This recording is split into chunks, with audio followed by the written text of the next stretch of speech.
Switzerland এমন একটা দেশ যেখানে বিল্ডিংয়ের বাইরে এরকম সিঁড়ি করা বাধ্যতামূলক, কিন্তু সেটা মানুষের জন্যে নয়, বিড়ালের জন্যে। কারণ সুইজারল্যান্ডের বিজ্ঞানীরা প্রমাণ করেছেন যে যদি বিড়াল সারাদিন ঘরের মধ্যে আটকে থাকে তাহলে তাদের মানসিক অবসাদ হয় এবং তাদের আয়ু কমে যায়।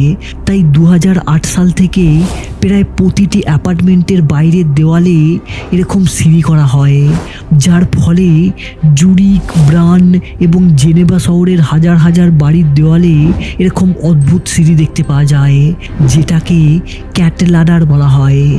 কিন্তু মজার ব্যাপার কি জানো, সুইজারল্যান্ডের অনেক ফ্ল্যাটেই কোনো বারান্দা থাকে না। মানে একবার ভাবো, যে দেশ বিড়ালের মানসিক স্বাস্থ্যের জন্য সিঁড়ি বানাচ্ছে, সে দেশ নিজেদের জন্যে কোনো বারান্দা বানায়নি। তাই প্রশ্ন একটা থেকেই যায়, তাহলে কি আমরা সত্যি পশুপ্রেমী, নাকি নিজেদের ভালো লাগার জন্যে এমনটা করছি? এ ব্যাপারে তোমাদের কি মনে হয় সেটা তোমরা কমেন্টে জানাতে পারো।